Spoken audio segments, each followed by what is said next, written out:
And so that's how we got funding for today.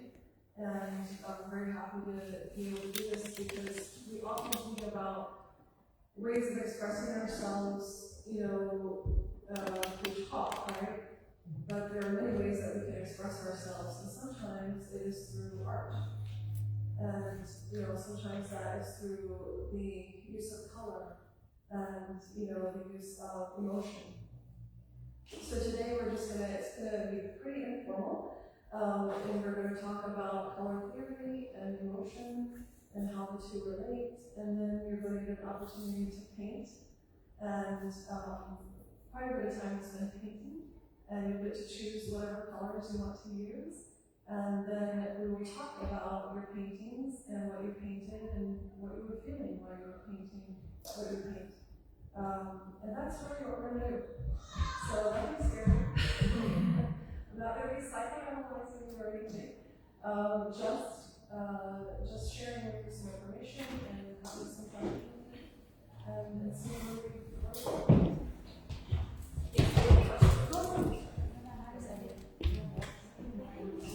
Okay, so what we'll do is I'm going to talk about emotions and color theory. Have any of you ever done any work in literacy or color theory? Okay, so when we think of colors, right? We all have usually a color we think is our favorite color. And what are some of the colors that you find that are your favorite colors? Purple. What else? Purple. And anything else? Pink. Blue. Green. So we're getting a nice variety in the room. And so a lot of times these colors are your favorite because of associations that you've made with them, either consciously or subconsciously, right? So if you're thinking about a celebration within a community, what kind of colors do we often associate with celebration, particularly in the Indonesian community? What are the celebratory colors?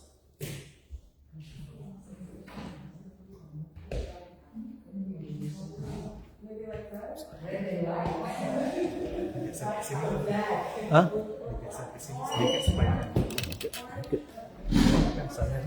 Oh.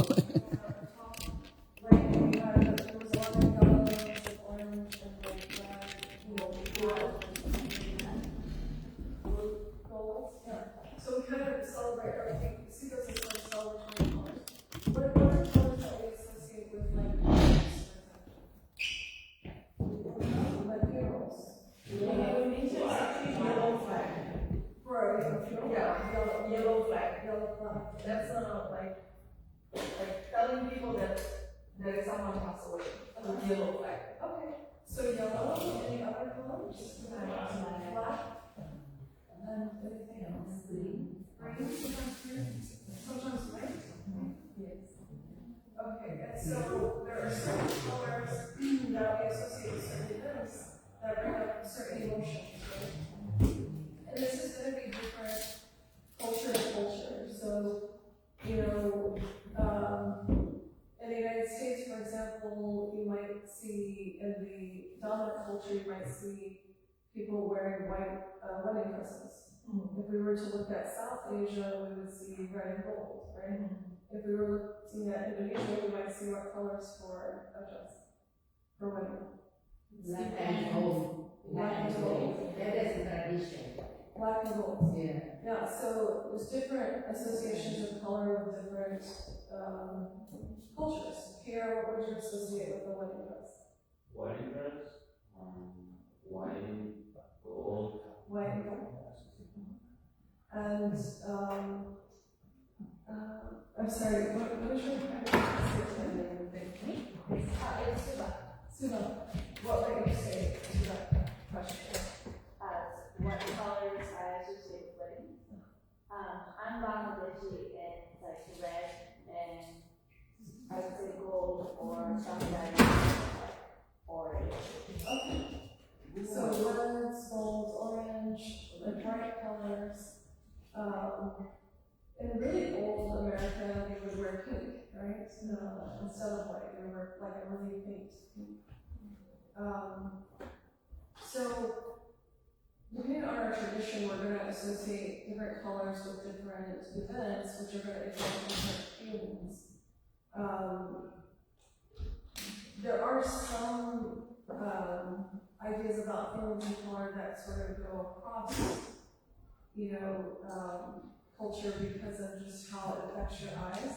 So, for example, purple, has largely been seen across cultures as a sort of regal color, right? We associate it with royalty, kings and queens, all those things. And purple itself is a combination of colors, right? It's red and blue put together. And so, and oftentimes, we associate the color blue with the sky, right? And so it's oftentimes associated with comfort, or, with the ocean. So light, water. And we also, though, the most common color, just worldwide, that people report as the most common to them is green, right? So green is seen as, I think it has to do with grass, right? So green means like there's plenty of water, rain, because you're getting grass. And I think that's why it's been associated with calm and peacefulness and everything. It also happens to be the color of Islam, right? And so we see green quite a bit, and even in Hollywood, before people go into a show, they put them in a green room. And the reason why they put them in green rooms is because green rooms calm you and they make you less anxious. And so they want you to be less anxious before you go to a very anxiety-provoking stage, right? And so their colors are used to make you feel a certain way. And blue used to be a very, very popular color, but it's been hijacked now by all the social media. So all the social media marketing, knowing how people respond to blue, created their logos in blue, right? We have Twitter in blue, we have LinkedIn in blue, we have Facebook in blue. Yes, and so they all played on your things about colors. And so you'll see that in marketing a lot, right? They'll choose colors to manipulate you into marketing that you have or body. And so that's just a little bit about colors. We talked about them a little more, but I want to talk more about emotions and like emotional, what we call emotional literacy. So just like we learn to read, we also want to learn how to understand our emotions so that we can decide and make choices with how we're feeling. So if we feel an emotion, if we recognize what we're feeling, then we can decide, yes, I need to feel this right now, or maybe I can feel this later, but I know what it is, and so I can decide. I need to sit with this for a little bit, or if it's not convenient for me right now to feel this, so I'm just going to acknowledge it and put it aside and move forward, right? So we're going to talk about, these types of emotions and what the positive and negative aspects of them. And so, before we get into that, I want to talk about a couple of concepts that you may or may not have heard of before. One is called emotion contagion. Have you heard of emotion contagion? So emotion contagion is the idea that an emotion can travel, and it's contagious, right? So if we have anxiety, for example, we all know anxiety, yes, what that is? Anybody know the term? Adam, I'm sorry. Can you translate anxiety? Anxiety? Anxiety? I think nervous, like excessive nervous. Okay. Let's Google it real quick.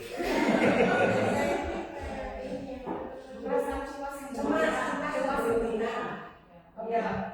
Bruce? Make sure we all understand the word. Yes. So, anxiety is something that we need to have it, right? Because if we didn't have anxiety, we wouldn't get out of bed in the morning. We would just bring like vegetables and never get out of bed. So we need a little bit of it to get moving, but too much of it can be debilitating, right? It can stop us from being able to do things. I found it out. Oh, It says kegelisahan atau was-was. If it's too much was-was, then it's debilitating. But if it's too little, it wouldn't make you want to do something. It doesn't motivate. but was is like whispers. Yes. Yes, exactly. Is that what you're saying? Yes, was-was. I think that's a negative term for Yeah, I'm like, that's like, I think the mask would be better. cemas. Yeah, cemas is good. Worry. Anxiety.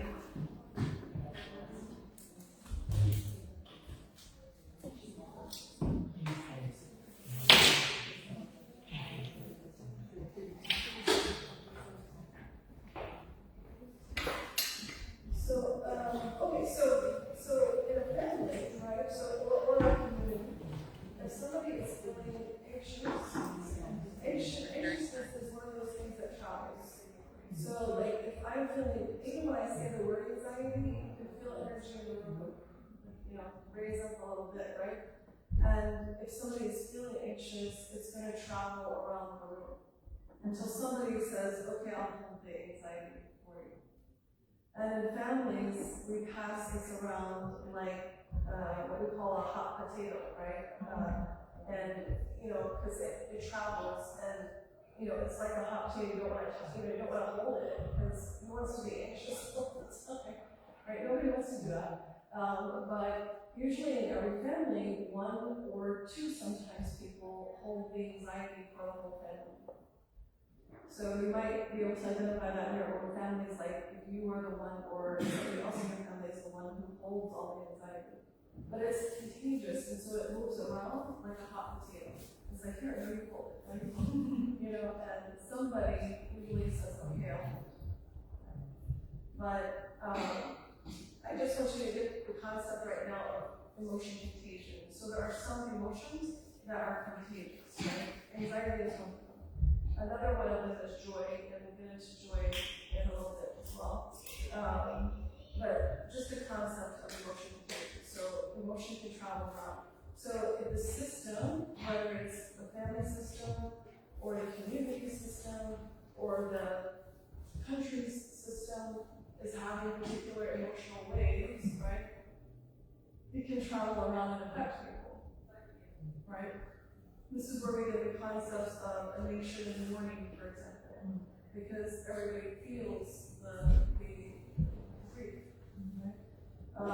That's another contagion emotion, right? Where we all feel grief together. So just want you to understand that concept. And then another concept I want you to understand is emotional regulation.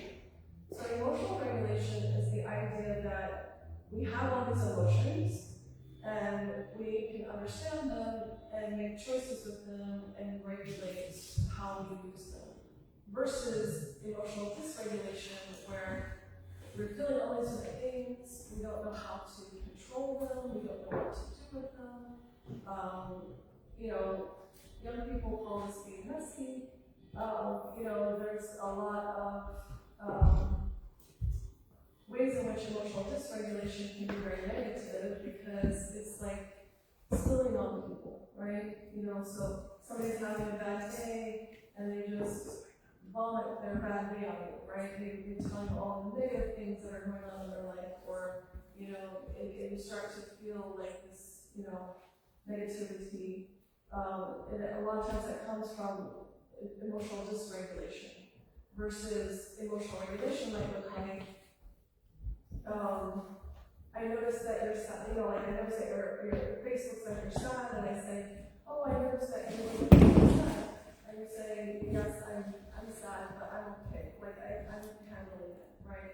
Because I've regulated my situation, and I don't need you to take it for me, right?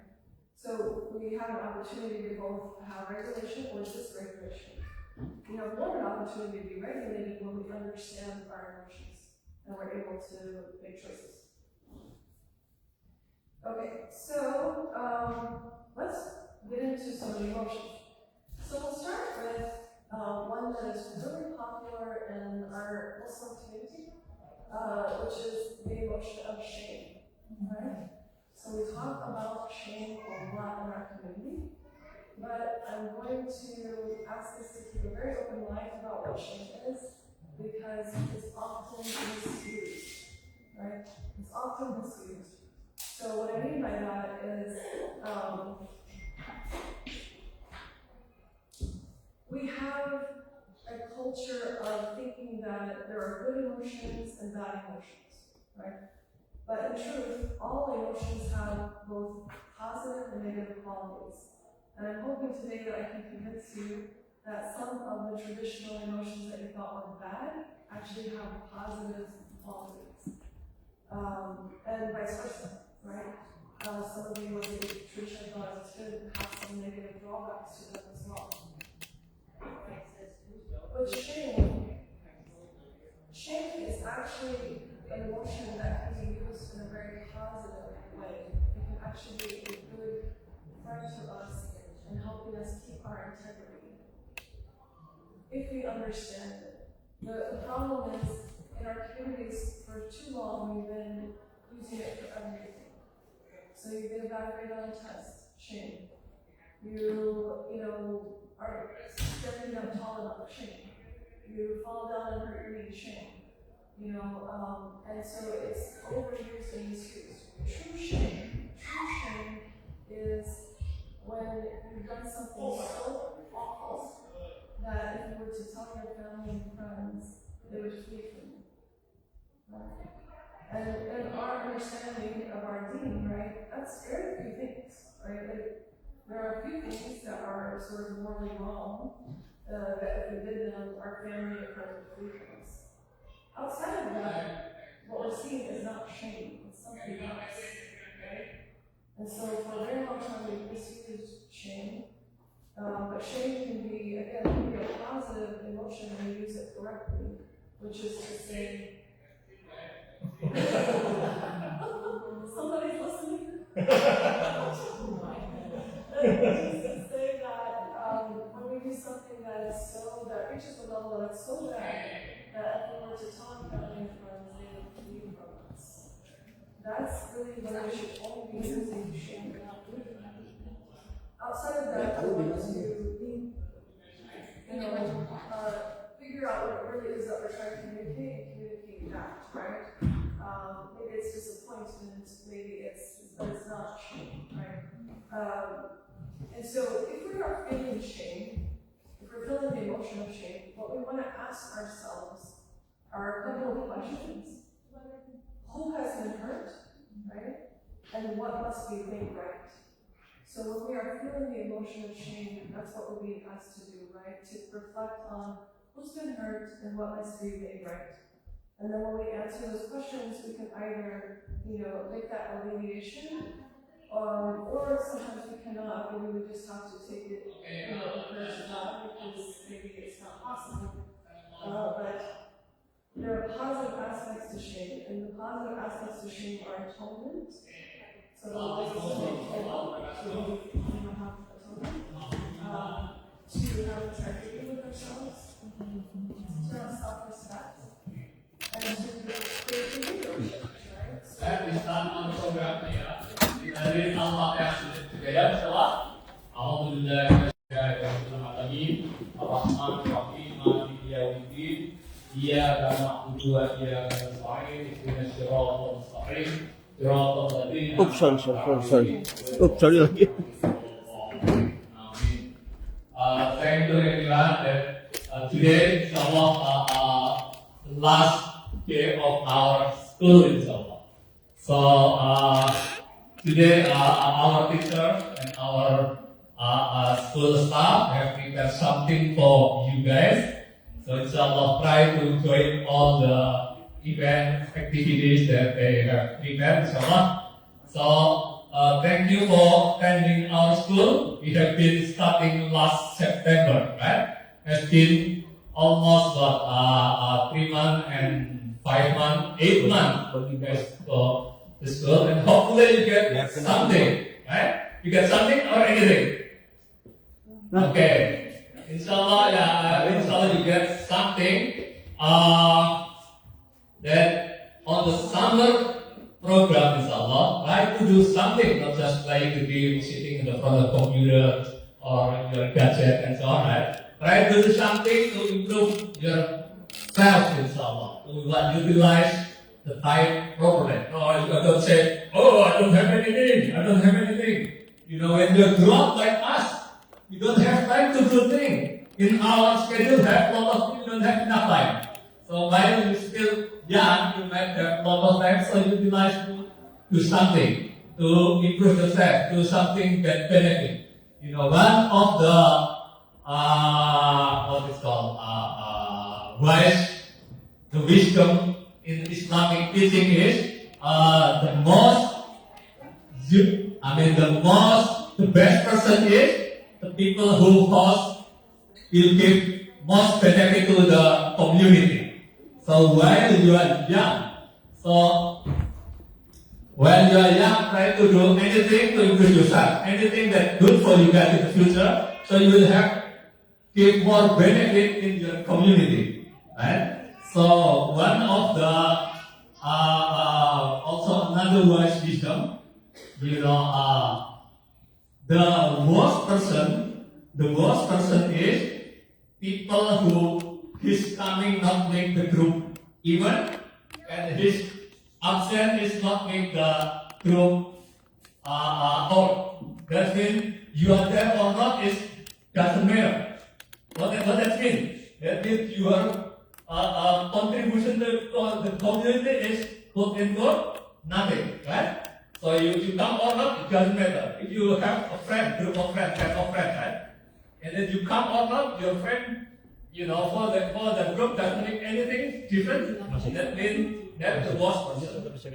To do that, right? Because when you are young here, when you still have a lot of time, learn anything benefit. Can be anything, right? Can be biking, can be do martial art or sport or anything that inshallah give you benefit inshallah. And then the second thing is, you know, not only benefit to the community, but inshallah you should be following the teaching of Islam. Right? Even though maybe you very useful to the community, but if you are not considered as a good Muslim doing prayer, to do all the 5 pillars of Islam, right?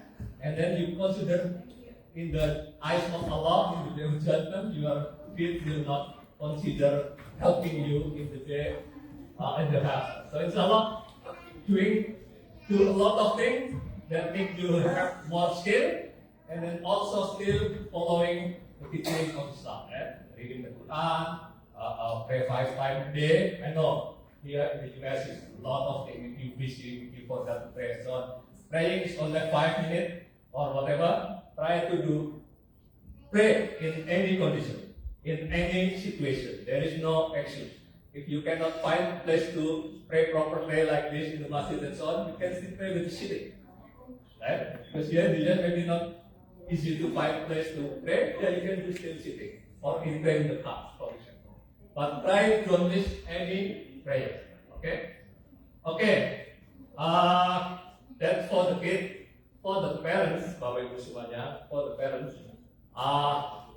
insya Allah apa yang telah kita pelajari di kelas ini, sekolah ini, kelas ini cuma 1 minggu sekali ya, 1 minggu sekali. Kalau tidak dibantu di rumah untuk baca Quran dan seterusnya, dan tidak ada tambahan untuk bisa baca Quran itu sangat susah. Kalau tidak bisa dibilang tidak mungkin ya, seminggu sekali yang cuma efektif mungkin 2-3 jam itu tidak cukup untuk kita bisa anak-anak kita bisa baca Quran. Jadi harus dibantu insyaallah. Juga diajarin sholat, diajak sholat, bukan diajarin sholat, diajak sholat. Diajak min kalau kita ajak anak sholat, bukan ayo sholat, ayo pada sholat. Sementara kita nonton TV, sementara kita asik di HP dan itu bukan mengajak, itu namanya menyuruh. Menyuruh itu tidak jalan. Kalau kita suruh nggak jalan. Seperti kalau kata orang Jawa itu kalau sapi didorong itu akan malah mundur ya. Cuma sapi itu apa digeret gitu. Digeret ini diajak kalau kita ngajarin anak-anak sholat, kita siapin apa namanya apa sajadahnya dan seterusnya. Kita anak ayo sholat, kita baru sholat. Kalau bisa Bapak Ibu, at least ada jamaah sehari sekali dengan anak-anak. Pilih waktu yang paling possible ya. Mungkin kalau summer, kalau Bapak Ibu nggak sholat, Bapak-bapak nggak sholat di masjid, kalau sholat di rumah, mungkin waktu maghrib adalah yang paling pas ya, karena kan sekarang maghribnya udah sore, jam 8 di rumah, insya Allah semua udah nyampe rumah lah yang kerja. Setiap hari bisa diajak sholat bareng-bareng, sehari sekali insya Allah. Kalau bisa setelah sholat kita bisa baca Quran bareng-bareng, misalnya 1 lembar dibagi-bagi anak-anak, misalnya anak kita 3 atau 2 atau berapa, setengah halaman atau beberapa baris, kita baca bareng-bareng, insya Allah. Nanti setelah itu kita baca artinya bareng-bareng juga. Anak-anak kita kalau nggak yang baca suruh baca, kita dengerin. Terus kita coba terangin apa maksudnya. Maksudnya apa? Supaya kita anak kita tidak cuma baca Quran, karena juga at least ada kata-kata, ada hal-hal yang mungkin yang di kepala anak kita dengan value-value yang ada. Misalnya value itu di terjemahan itu ada yang apa namanya mengajak anak kita jujur, tidak bohong, kita jelasin loh anak. So kata Tuhan juga bukan kata kamu aja tuh, juga kejujuran itu penting, nggak boleh bohong. Misalnya apa saja hal-hal misalnya harus kerja keras, kita bilang juga kita juga begitu. Jadi insya Allah ada hal-hal yang nyantol. Walaupun sebentar, mungkin 15 menit ya sehari atau setengah jam lah, itu sangat berat itu. Walaupun sedikit, cuman continue bagus kan, jangan banyak excuse. Coba jangan banyak excuse. Jadi setiap hari kita baca Quran bersama. Insya Allah ada yang nyangkut dan anak-anak kita mungkin juga membaca ketika di rumah itu kita selalu baca Quran. Mudah-mudahan nanti kalau udah gede ya, kuliah di universitas, tinggal sendiri, juga budaya baca Quran itu juga terlatih, terbiasa. Kalau sholat juga itu salah satu yang mudah-mudahan bisa membantu anak-anak kita untuk mengikuti ajaran. Karena sekarang ini anak-anak kita punya kebiasaan yang very compelling, yaitu playing HP, playing game. Itu nggak ada yang lebih menarik dari anak-anak kita.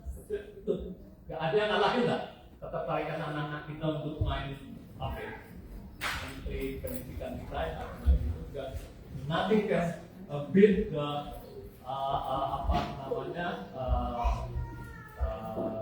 ketertarikan anak kita kepada gadget itu sebagai HP. Jadi kalau bisa kalau anak kita udah sedang itu tetap coba kita batasi waktunya ya, kita make deal lah. Pokoknya kamu pegang HP setelah 3 jam sehari atau 2 jam or whatever make sense, cuma harus dibatasi. Kalau enggak akan lepas ya. Nah itu tadi salah satu suggestion-nya supaya anak-anak kita di summer ini juga ada kegiatan, ada hal-hal yang tentang Islam kayak gitu, kita bulan bareng-bareng membaca artinya. Kalau enggak ini selama 1-3 bulan kalau tidak pernah belajar belajar Islam cuma di masjid kita 3 bulan sudah hafal. Mudah-mudahan ada follow up di rumah. Nah kalau di beberapa masjid, di beberapa Islamic center ada program-program summer school. Ya, kalau Bapak Ibu bisa afford, bisa untuk ikut program-program itu go ahead. Untuk yang di Masjid At-Thohir ini mungkin bisa kontak kepada Bapak Ibu dulu di sini apakah akan ada program-program khusus untuk anak-anak kita di summer school ini, di summer time ini. Jadi kalau ada, kalau go ahead. Kalau di institusi lain ada, go ahead. Salah satu kalau Bapak Ibu punya dana cukup di yang punya Nusantara Foundation ngadain summer school 2 bulan penuh. 2 bulan penuh yang di pondok pesantren ala Indonesia di Connecticut. Kalau Bapak Ibu ada dana, ada tempat, silakan join, itu juga sangat bagus insya Allah. Juga ada di sini yang dekat sini di Bele, di daerah Resida sana atau mana itu ada namanya IAMA. IAMA itu dikelola oleh brother dan sister kita dari Turki, itu juga programnya bagus, gitu. Bagus. Ada teman kita yang jauh-jauh dari tempatnya asalnya Bill Clinton, terus kita mana di Pak? Arkansas. Arkansas ya, Arkansas. Itu jauh-jauh ke sini untuk nyekolah anak-anak kita di situ. Jadi mereka ada punya full time dorm, jadi selama 3 bulan itu, selama ya kayak pondok pesantren di Indonesia lah. Jadi makan dan tidur di sini selama kelas full time. Mereka juga punya program summer, bisa cek nanti, bisa saya share di kalau ada itu bagus ya, bagus sekali. Terus saya justru kita yang dekat terus tidak motor itu ada saudara kita yang jauh justru nyetolakin anaknya di situ. Jadi salah satu. Jadi sekali lagi mudah-mudahan anak-anak kita itu selama summer ini tidak selama di gadget dan tidak tersentuh dengan informasi tentang. Jadi sekali lagi kalau bisa pasal nanti tiap hari bisa berjalani. Sekali lagi sholat bareng-bareng coba jalani. Okay guys, now for you guys. Okay, dari teacher OS anything after this program? Maybe you can tell them.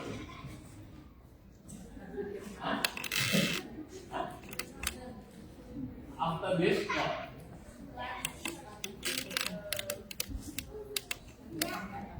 yeah.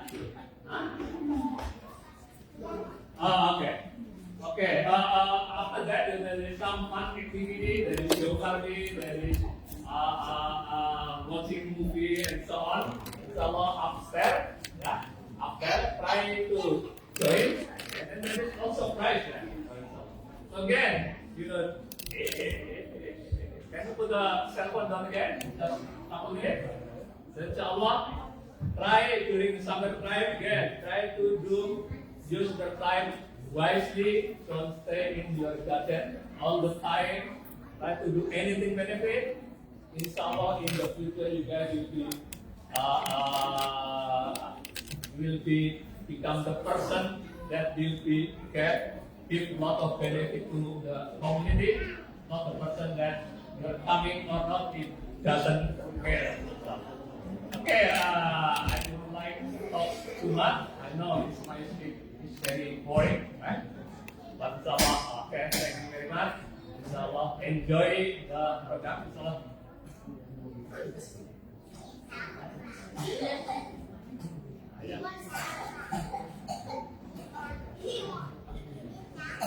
Also, there is good news, also bad news, right? The good news, our friend will be entering with all the bigger family in Indonesia. The bad news, we lost our good friend here, right? Ayman, inshallah, in the next month will be going back to Indonesia.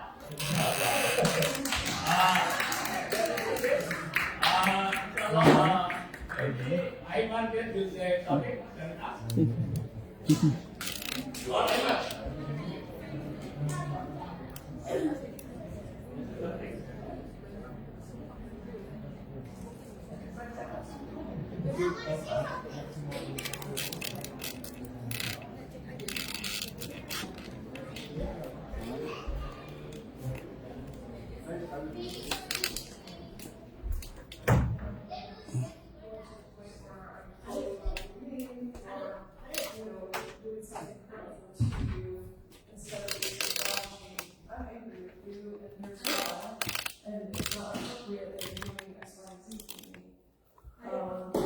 That's more of setting a boundary without violating another boundary.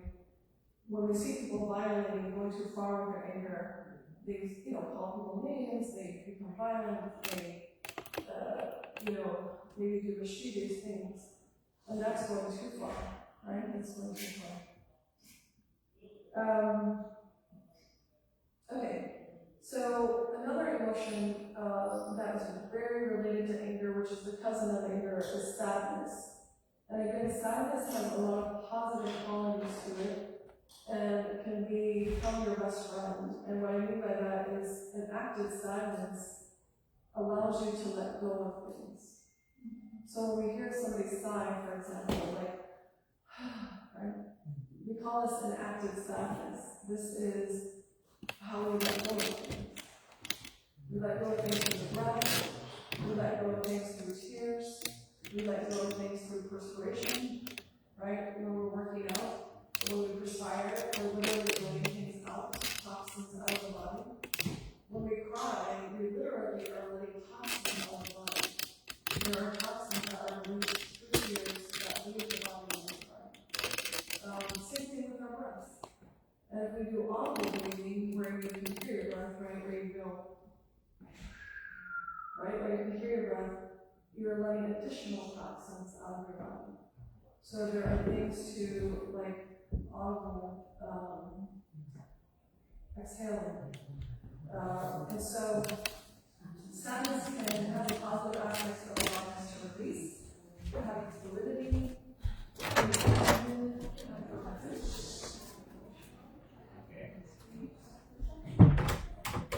Thank you. Hopefully we have safe with Ebola and arrived in Indonesia safely. Allah give barakah to you and your family. Okay, I think we have.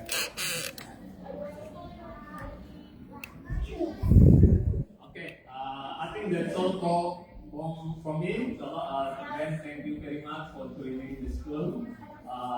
Inshallah, we can see you again in the upcoming program. Inshallah. Assalamu'alaykum warahmatullahi wabarakatuh. Waalaikumsalam warahmatullahi.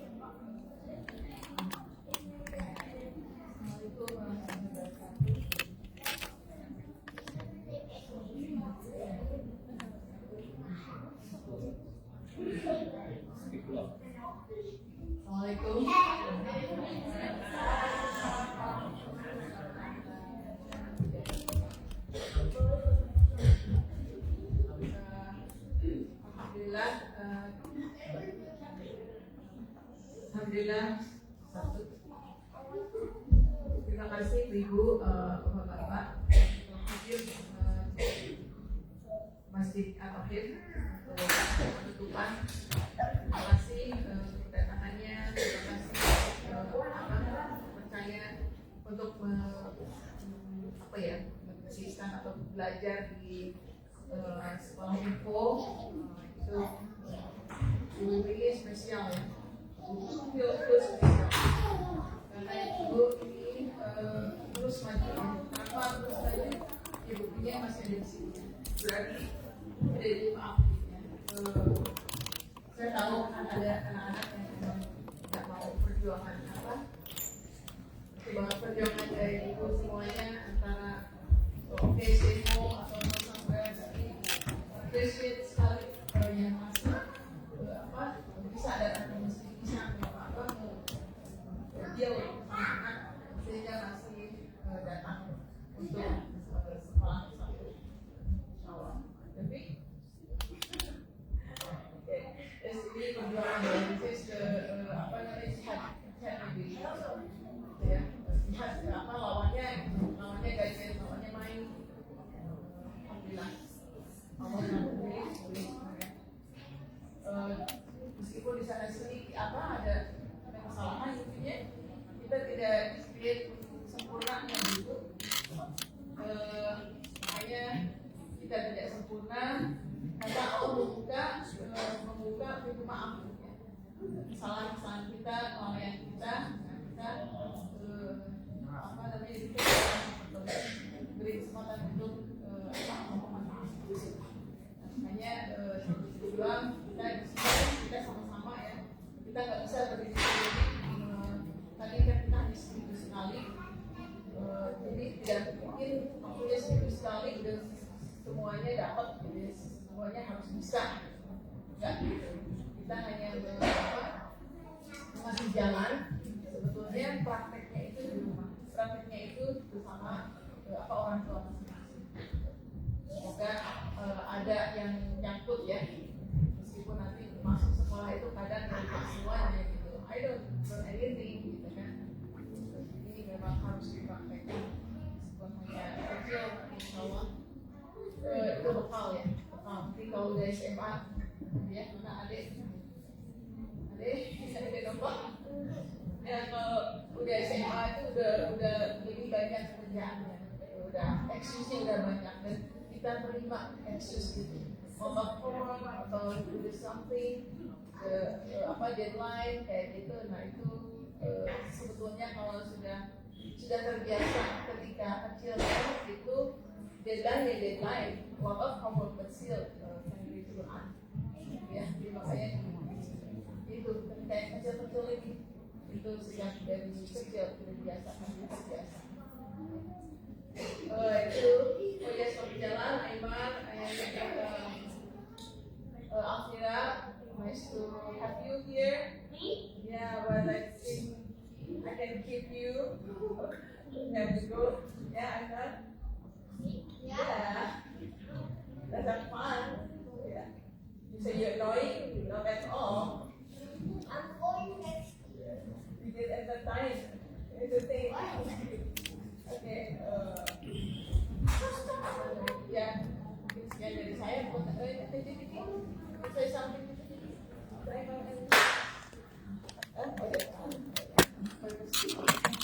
Ya, setelah ini nanti kita. Waalaikumsalam. Waalaikumsalam. Ya, baik, alhamdulillah. Ibu-ibu, bapak-bapak yang lihat video ini, begitulah kegiatan hari Sabtu tanggal 10 ya hari ini, 10 Juni. Jadi ada kelas itu art, tapi juga ada khusus untuk namanya itu healing.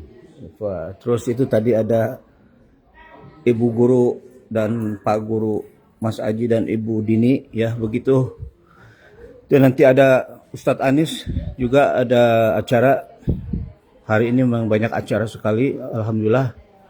Ada 4-5 acara. Sampai sini dulu ya teman-teman dari Masjid At-Thohir Los Angeles California. Ikuti terus bersama Mas Darul di Masjid At-Thohir Los Angeles California, Amerika Serikat.